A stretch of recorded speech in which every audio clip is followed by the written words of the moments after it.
जय गुरु माँ जय गुरु।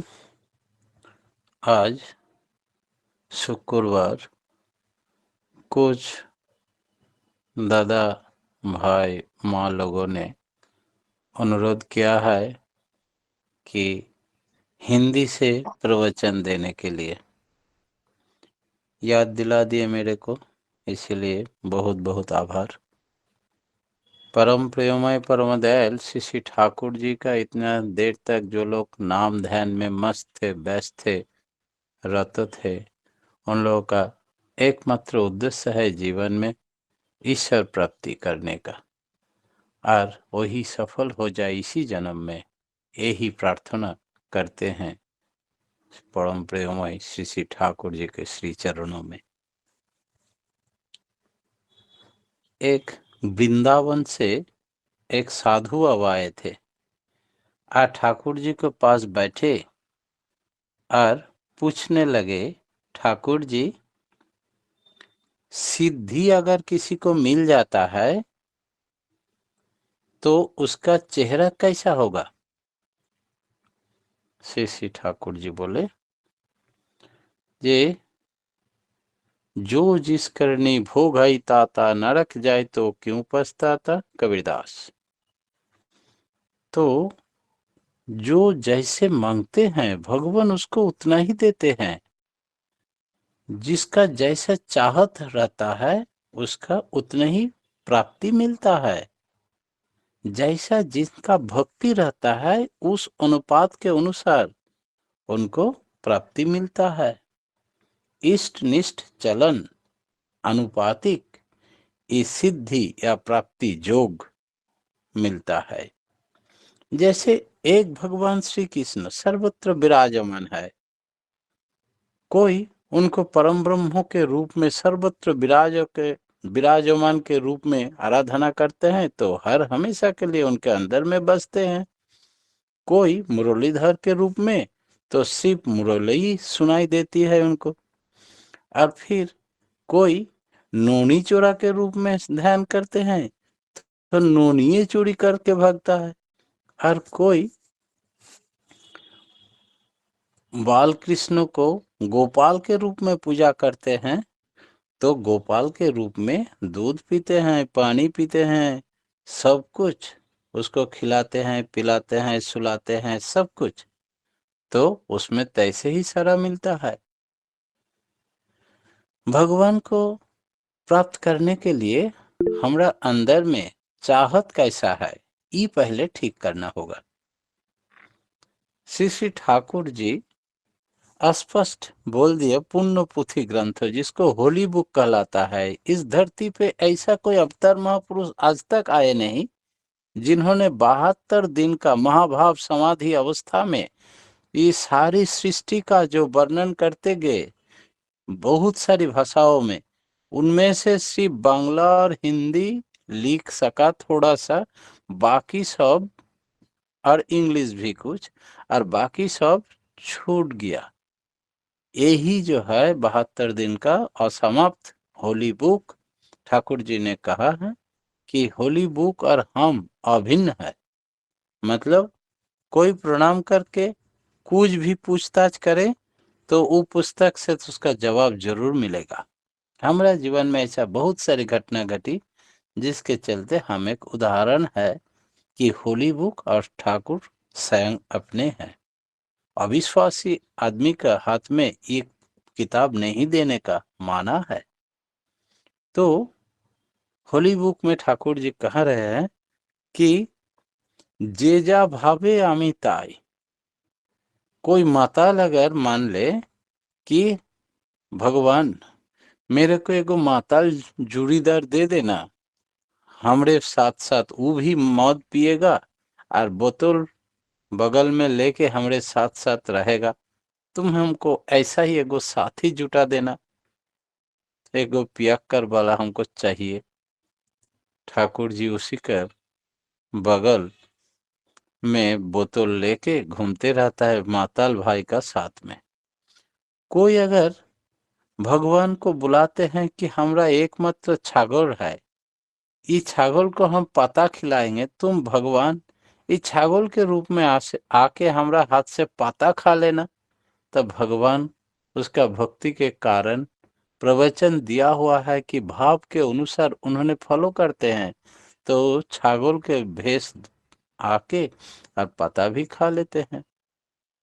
तो हम लोग सब कोई जानते हैं कि भगवान को कोला फेंक दिया था और कोला का चोखा को खिला दिए और भगवान आराम से खा लिए थे विदुर का पत्नी के हाथ से, प्रेम भक्ति के कारण।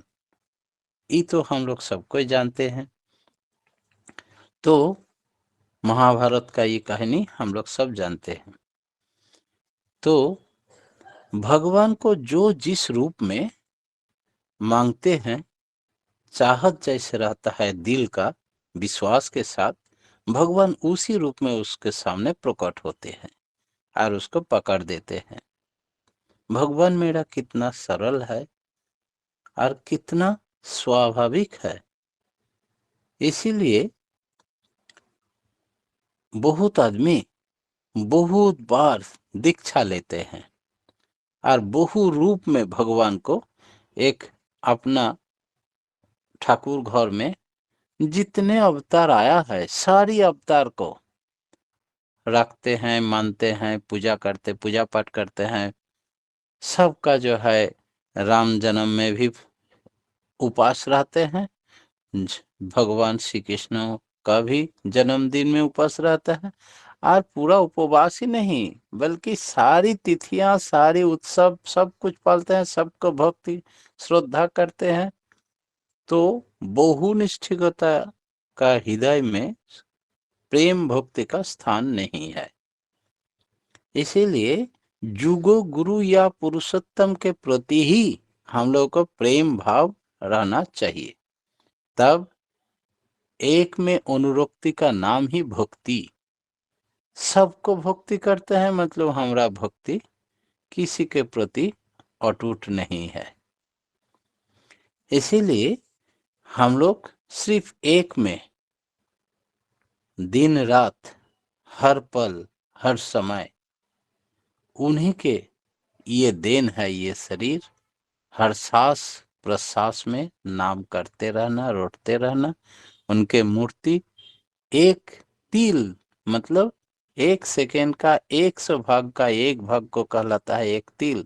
उतने समय के लिए भी अपना इष्ट मूर्ति या गुरु मूर्ति छूट न जाए, भूल न जाए। यही है साधक का लक्षण। और इसी लक्षण से जो विश्वास करके जो मांगेंगे, निष्ठा सह नाम पुराई मनस्काम, मतलब मेरा मनस्कामना सब पूरी हो जाएगा, हम जो चाहेंगे वही मिल जाए, इतना गारंटी। इस कली युग का आदमी क्या होता है, अभी एक मांग तो वो पूर्ति हो जाने से दूसरा मांग, और ये मांग का पूर्ति कभी संभव नहीं। ये चाहत इतना रहता है, आज जो गाड़ी नहीं है हमारा, एगो गाड़ी हो जाने से बहुत अच्छा होता। भगवान गाड़ी दे दिए, बोले 2 चक्का गाड़ी से क्या होगा, भगवान 4 चक्का होने से बहुत अच्छा होता। अच्छा 4 चक्का दे दिए। ऐसा करते करते हमरा लाखोंपति बन जाने से हम खुश हो जाते। नहीं, उसमें नहीं हो रहा है, अभी करोड़पति बन जाने से हम अच्छा रहते। तो ठाकुर जी बोले कि हम नित्य कल्पतरु, मतलब जो जिस स्थिति में जब जो कुछ मांगोगे हम वही पूर्ति करेंगे, सिर्फ तुम्हारा अमोल धवल विश्वास चाहे, मतलब पूरा विश्वास होनी चाहिए। और विश्वास ही का सब कुछ भगवान देते रहते हैं। वर्तमान आचार्य देव ने बीच बीच में ये गप तो हम लोगों को सुनाते हैं, ऋतिक कॉन्फ्रेंस में भी आप लोग सब कोई जानते हैं, फिर भी हम दोहराते हैं कि एक भक्त सोचे कि ठाकुर जी तो कल्पतरु है, नित्य कल्पतरु, मतलब रोज जो पूर्ति जो मांग होगा पूर्ति करेंगे। तब एक काम किया जाए, बहुत भूख लग गया, कितना पैदल चलें, ये पेड़ का नीचे, बरगाछ का पेड़ का नीचे ठंडा हवा भी मिल रहा है, बड़ी गर्मी, तो इसमें थोड़ा सो जाएंगे तो मिट्टी में कैसे सोएंगे? एगो खटिया बिस्तरा लगा हुआ वो साफ सुथरा का आ जाए तो उसमें हम लड़ जाए और थोड़ा आराम मिल जाए। हम बहुत थके बट है। ये सोचते सोचते देखे, हाँ, अचानक एकदम नया साफ सुथरा वाला एगो खटिया में बिछाउन पूरा सो गए। और सोए सोए सोच रहे हैं, अरे सब तो भगवान भेज दिया, तो एक काम किया जाए, पूरा पेट खाना, बढ़िया बढ़िया खाना आ जाए तब ना। बढ़िया बढ़िया खाना आ गया। खाना खा लेने के बाद पानी का मांग हुआ, पानी भी मिल गया। आप सोच रहे हैं, अरे हम तो जो सोच रहा है वही आ रहा है। तब इस समय अगर हमरा बाघ भालू कुछ हिंसक जंतु आ जाए तो हमको तो खा जाएगा। यहाँ नजदीक तो कोई गांव वगैरह भी नहीं है, कौन भागाएगा मार के तब? इस सोचते सोचते देखे, हाँ, एगो बाघ आया और घाव करके उसको खा लिया। लेकिन सब बेकार हो गया। तो सोच सही ठीक करना होगा। हम लोग का क्या चाहत है? इस मनुष्य जीवन का एकमात्र उद्देश्य है, ठाकुर जी ने सिखा दिए, you are for the lord not for others, you are for the lord and so for others. ईश्वर प्राप्ति ही हम लोग का जीवन का एकमात्र उद्देश्य है। बीच में भटकना नहीं, दूसरे तीसरे सोचना नहीं, सोच नहीं आना चाहिए। सिर्फ you are for the lord, इतने हम लोग का टारगेट हो जाए, बन जाए, तो हम लोग का हर कदम, हर पल, हर सांस उन्हीं की ओर दौड़ेगा और भगवान को प्राप्ति हो जाएगा। इसीलिए सिद्धि जो है अपना हाथ का मुट्ठी में आ जाता है। सिर्फ सोच ठीक करना पड़ेगा। जैसे एक आदमी, ठाकुर जी उदाहरण देके एक जगह बोले, एक आदमी जंगल में गए और सोचे, हे भगवान, मुरली ध्वनि बड़ी प्यारा होता है, यहाँ कोई नहीं है, सिर्फ हम और तुम। एक बार सुनाओ ना, ये पैर में तुम बैठ बैठ के मुरली ध्वनि सुनाओ और हम आराम से कहीं बैठ जाए और वही धुन सुनते रहे प्रेम से, और अंदर अंदर मेरा नाम भी चालू हो जाए। ये बड़ी मधुर शब्द हमको सुनाओ ना भगवान, बड़ी प्रार्थना। और देखे कुछ देर बाद ही सही रूप में धुन सुनने आया। वो तो आश्चर्य हो गए, बैठ गए बहुत देर तक और सोचा कि भगवान मेरी प्रार्थना मंजूर कर दिए। और ठीक दोनों परिचित दोस्त है बचपन का, वो दोस्त उसी समय उसी जंगल में आया और वो बहुत पियक्कर है। वो दारू पीते पीते आया और बोले, मेरा तो दारू खत्म हो गया भगवान, यहाँ एगो दूसरा पियक्कर के साथ मेरा परिचय कर दीजिए ना, जिसमें से हम कुछ दारू ले लें और पी ले, पूरा पेट और जान भर जाए, मेरा आनंद आनंद मिल जाए। हे भगवान, तुमको दुखी का भगवान, तुम तो सबको खुशी करते हो। ये बहुत सारे गुण कीर्तन करते हुए प्रार्थना किया। भगवान ने और एगो दूसरा पियक्कर वाले को भेजा और उन्होंने दोनों को मिला दिए और बड़ी आराम से दोनों पीने लगा। तो भगवान कैसा है? भगवान ऐसा है जैसे तुम्हारा अंदर में चाहत। তপতিমা বন্ধ করুন। तो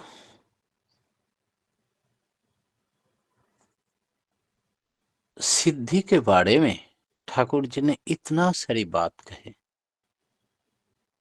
हम लोग भगवान को जब सही ढंग से, सही रूप में, सही चाहत पर हर हमेशा के लिए उनके लिए दिल रो उठता है, रोते रोते भगवान को पुकारते हैं प्रेम भाव से, तो उन्होंने मेरा अंदर बसते हैं। इतना ही नहीं,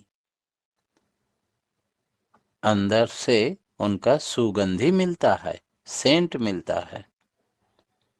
तो हम लोग जानते हैं साधारण मनुष्यों के पसीना से बदबू आता है, और ये दुर्गंध हटाने के लिए डिओड्रेंट यूज करते हैं। एक आचार्य देव पूज्यपाद दादा उस समय विराजमान थे। एक भक्त आके उनको दिया डिओड्रेंट एक पैकेट, ली क्या है, चले पसीना का बदबू दूर हो जाएगा इसको इस्तेमाल करने से। उन्होंने बड़ी हंसने लगे। जो नाम करते हैं हर हमेशा के लिए, उसका सुगंध अपने शरीर से निकलता है, जिसके चलते इस सब का जरूरत हमारा नहीं होता है। भगवान जहाँ बसते हैं उसका सुगंध ही सबको मिलेगा उस शरीर में से, और वो जो सब इस्तेमाल करेगा सब में से ऐसा सेंट निकलता है। कैसे? एक दिन सूर्य सेन स्ट्रीट 68 में हम लोग का एगो ठाकुरबाड़ी है, आप लोग सब कोई जानते हैं। वहाँ पे पूज्यपाद दादा आचार्य देव के रूप में विराजमान थे। उन्होंने जाके किसी भक्त गुरु भाई को बोले, मेरा जूता थोड़ा पॉलिश करना चाहिए। तो बोला हाँ हाँ हम पॉलिश करके लाते हैं। वो बेचारा झोला में ले गया, एक मोची भाई के पास। मोची भाई को बोले कि ये जूता जो पहले पॉलिश कर देना। तो उन्होंने हाथ में दूसरा पॉलिश चल रहा था उसका, हाथ में जैसे दीजिए बोल के लिया, और लेके ही अपना गद्दी पे ले लिया, मिट्टी में नहीं रखे। ये सोचा कि अरे जूता कभी गोदी में रखता है। तो उसका जैसे ही हाथ का काम खत्म हुआ दूसरे का, तैसे ही इसको पहले प्रणाम कर लिया, उसके बाद पॉलिश शुरू किया। गुरु भाई का और शक बढ़ गया। पूछे, अच्छा भाई जूता को पहले गद्दी में क्यों रखे, अपना कोख में रख लिया, अपना कपड़ा लतरा गंदा नहीं हो जाएगा?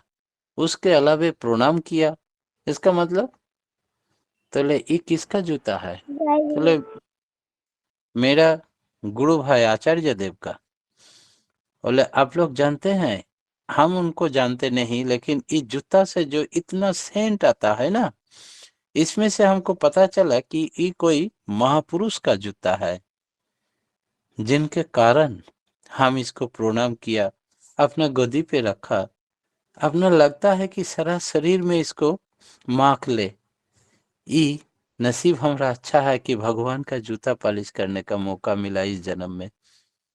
हमरा इतना एक्सपीरियंस है आज तक, इस चमड़ा का जूता को यूज करने से इतना दुर्गंध आता है, और इसमें उल्टे सुगंध आता है। इतना ही नहीं, बल्कि बहुत दिन तक व्यवहार करने के कारण अपना पैर का छाप वहां मिलता है। इसमें कोई पैर का छाप नहीं है, मतलब लगता है नया जैसा। और ये कोई ग्रेट मैन का जूता होगा, इसीलिए प्रणाम किया। तो देखिए, जो भगवान का सिद्ध लाभ करता है, वो भगवान का सारी गुण को प्राप्त करते हैं। और भगवान का गुण का प्राप्त करने से उसका अगल बगल जो आदमी रहता है, मोची भाई तक को पता चल गया कि ये साधारण आदमी नहीं है, साधारण आदमी का जूता नहीं है। हम लोग सबको जानते हैं कि जंगल में जहां एगो चंदन का पेड़ रहता है, उसका अगल बगल जितना पेड़ रहता है सब चंदन का महक आता है। पेड़ का भी ऐसा गुण है, तो आदमी का नहीं होगा? परम प्रेममय श्री श्री ठाकुर अनुकूल चंद्र जी ने हम लोगों को सारी शिक्षा दे चुके हैं इसी जन्म में। जो भक्त बन जाता है वो भजनशील बन जाता है, और सेवा प्राण हो जाता है, और ज्ञानी बन हो जाता है। एक के साथ दूसरे का को रिलेट हो जाता है, और उनके पास जो कोई भी आवे, जैसे कोई वैज्ञानिक आता है तो विज्ञान का संबंध में इतना अच्छा सुंदर चर्चा कर देते हैं कि विज्ञानी हार मान लेते हैं कि बहुत बड़ा विज्ञानी हमसे भी बड़ा है। अगर कोई मनोविज्ञानी साइकोलॉजिस्ट आया तो साइकोलॉजी के संबंध इतना बड़ी चर्चा करते हैं कि वो हार मान लेते हैं कि हमसे बहुत बड़ा साइकोलॉजिस्ट है। आप लोग सब कोई जानते होंगे, एक साहित्यिक आया था ठाकुर जी के सामने, शरत चंद्र चट्टोपाध्याय। उन्होंने बोले कि वास्तव चित्रों को हम प्रकट कर देते हैं ठाकुर जी हमारा लिखनी के माध्यम से। श्री श्री ठाकुर जी बहुत सारी बड़ाई सुने, उसके बाद बोले देखिए सिर्फ प्रकट करना ही बड़ी बात नहीं बल्कि इसका सॉल्यूशन भी देनी चाहिए। हम चाहते हैं कि साहित्यिक शिक्षक बन जाए समाज का, उनके साहित्य पढ़ने से आदमी को कुछ सॉल्यूशन मिले। समस्या तो सब कोई जानता है, इसका समाधान, इसका निदान कैसे होगा वही प्रकट करना होगा अंतिम में। उसमें उसके बाद ही शरत चंद्र चटर्जी का लेखनी सब बदल गया था। इसीलिए साहित्यिक का साहित्यिक, साइंटिस्ट का साइंटिस्ट आप लोग सब कोई जानते होंगे। वैज्ञानिक सी.वी. रमन का असिस्टेंट कृष्ण प्रसन्न भट्टाचार्य जब लाइट का गति के संबंध में सब्जेक्ट टॉपिक ठीक किया, कोई गाइडेंस नहीं मिल रहा था, तो ठाकुर जी के पास आए थे। ठाकुर जी को बोल नहीं सकता था कि इस संबंध में हम क्या बात उठावे। ठाकुर जी आपने से पूछे, आपका रिसर्च का संबंध में कुछ सुनाइए। तो बोले लाइट का गति का कोई गाइड मिला? तो बोले नहीं, चलिए आप ही को हम गाइड करते हैं। ठाकुर जी स्विच दबाने के बाद लाइट क्यों लाइटेड होता है, कौन लाइट पहले दीवार में धक्का खा के उसमें रिफ्लेक्ट हो जाता है, फ्लैश हो जाता है, इसका गति क्या है, ये सारी जब बताने लगे तो बोले खाली आंखों में देखने से आपको कैसे पता चल गया? तब समझ गया कि ये कोई आदमी नहीं हो सकता है, कोई वैज्ञानिक ही सिर्फ नहीं हो सकता है, और कुछ है। एक दिन ठाकुर जी का स्पष्ट बोले, शाम को अकेले थे। ठाकुर जी बहुतों कहते हैं आप भगवान है, अपना मुंह से हम सुनने चाहते हैं सही रूप में आप क्या भगवान है? ठाकुर जी बहुत बड़ा बड़ा आंख करके बोले, हाँ, या चंद्र सूर्य समुद्र नदी गाछ सारी आप ही सृष्टि किए हैं? बोले हाँ। किसी भी समय आप इसको ध्वंस भी कर सकते हैं? बोले हाँ। तो क्यों नहीं करते हैं? बोले इच्छा नहीं होता है इसीलिए नहीं करते हैं। स्वयं अपने इच्छा से सबको सृष्टि किए हैं, अपने इच्छा नहीं होगा तो कैसे अपना सृष्टि को विनाश कर दे? यही है जुगो पुरुषोत्तम श्री श्री ठाकुर अनुकूल चंद्र जी, जिनके हम लोग शिष्य है। यही सब से बड़ा गर्व के विषय है। आज सबका मंगल कामना करते हुए मेरा क्षुद्र प्रवचन यही समाप्त करते हैं। जय गुरु। জয় গুরু দাদা, খুব সুন্দর আজকে আলোচনা শুনলাম যে যার যেমন ভাব তার তেমন লাভ। তিনি সর্বত্র বিরাজমান, সর্বত্র বিরাজমান, যে যেমনভাবে তাকে ডাকে সে তেমনভাবেই পায়। পুণ্যপুঁথি হলো ৭২ দিনের অসমাপ্ত লিপি। পুণ্যপুঁথিও ভগবান এক। ভগবান তিনি বিভিন্ন অবতারে এসেছেন ধরাধামে। বহু নৈষ্ঠিকের ঈশ্বর প্রাপ্তি হয় না, গুরুই ভগবানের সাকার মূর্তি। আমার চাওয়ার সীমা নেই, যা চাই তাই তিনি দেন। ঈশ্বর প্রাপ্তি আমাদের জীবনে মূল উদ্দেশ্য হওয়া উচিত। নাম করলে সুগন্ধ বের হয় শরীর থেকে। ভক্ত ভজনশীল হয়, সেবাপ্রাণ হয়। বাস্তব সমস্যা সমাধানের জন্য ঠাকুর পথ দেখিয়েছেন আমাদের। আর চন্দ্র সূর্য নদী গাছপালা মানুষ তারই সৃষ্টি। খুব সুন্দর আলোচনা দাদা, আমরা সমৃদ্ধ হলাম, সমৃদ্ধ হচ্ছি। পরমপিতা নাগাল আতুল চরণে আপনার সার্বিক মঙ্গল প্রার্থনা করি। আপনি এবং আপনার পরিবার পারিপার্শ্বিকের সবার শান্তি স্বস্তি মঙ্গল কামনা করি। আপনি সুন্দর থাকুন, সুদীর্ঘ আপনার সুন্দর সুদীর্ঘ নিরোগ ইষ্টচ্ছল জীবন কামনা করি পরমপিতা নাগাল আতুল চরণে। জয় গুরু দাদা, ভালো থাকুন। এখন ভক্তিগীতি পরিবেশন করবেন